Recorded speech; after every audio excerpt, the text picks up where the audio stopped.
CNN, a missing Connecticut woman told her nanny that her husband tried to hit her with his vehicle more than 2 years before he was charged with killing the mother of 5, newly unsealed search warrants allege. In the documents obtained by CNN on Wednesday, the couple's nanny, Lauren Almeida, said she heard commotion outside the residence in June 2017.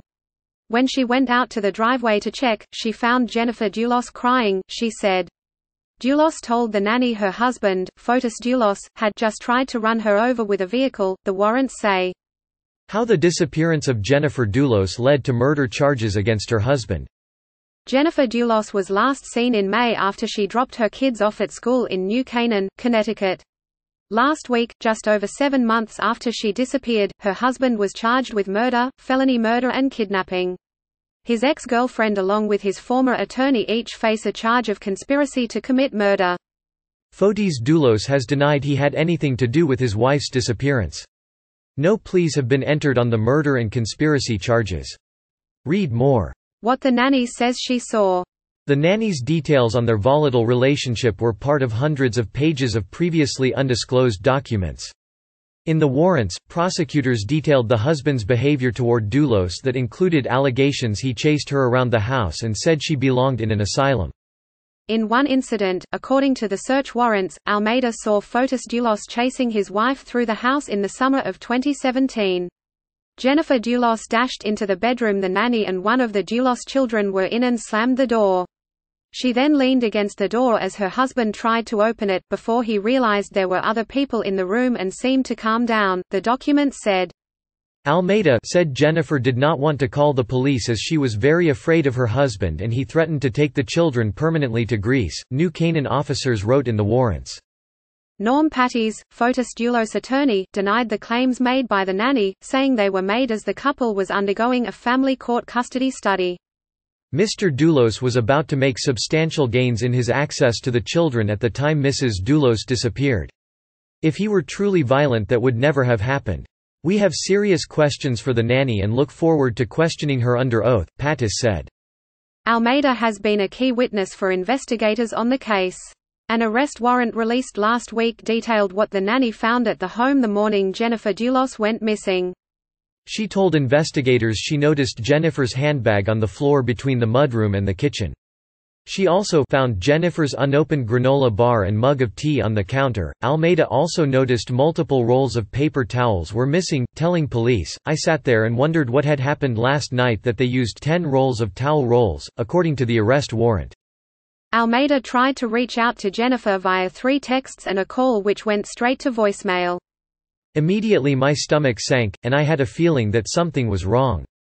In the almost 7 years that I have worked for Jennifer, I never ever had a hard time reaching her and never had an issue with her phone being off, Almeida told police, according to the documents.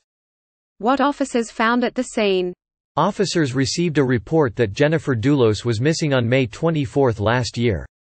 Friends reported her disappearance after she failed to show up for appointments and they hadn't heard from her for 10 hours. When investigators arrived at her home, they saw blood stains on the garage floor, garbage cans and a car parked in the garage.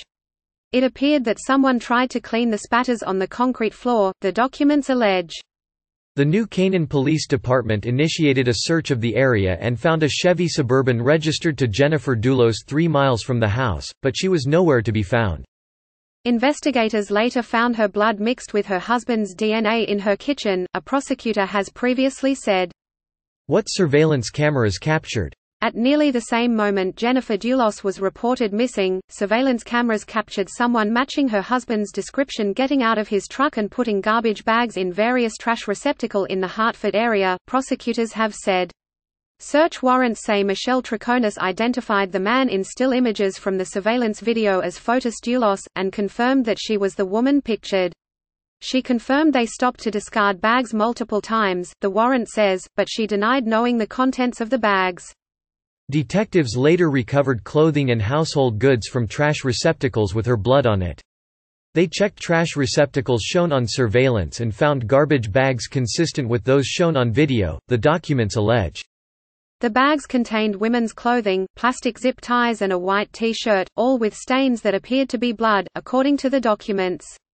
In addition, they found items with blood-like stains, including a utility knife, a bath towel, and cleaning items such as a kitchen sponge. Doulos and his ex-girlfriend, Michelle Troconis, were released on bond after their charges this month, and will remain under house arrest with ankle monitors. The status of his friend and former attorney, Kent Mawhinney, is unclear. Kevin Smith, one of the attorneys representing Fotis Doulos, declined to discuss the case due to a gag order.